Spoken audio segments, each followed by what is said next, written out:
How to access and use the Kucoin mobile app.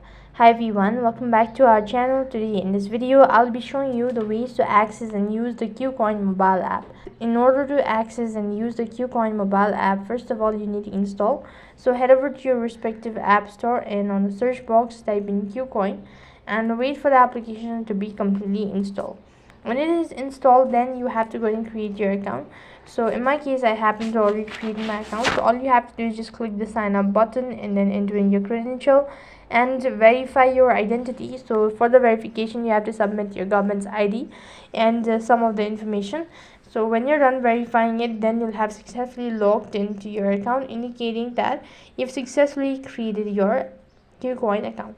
So in that way you could go and access and use the Kucoin mobile app. That is all for this video. I hope the video was helpful. Make sure to like, share and subscribe to our channel. Thank you for watching. See you in the next video.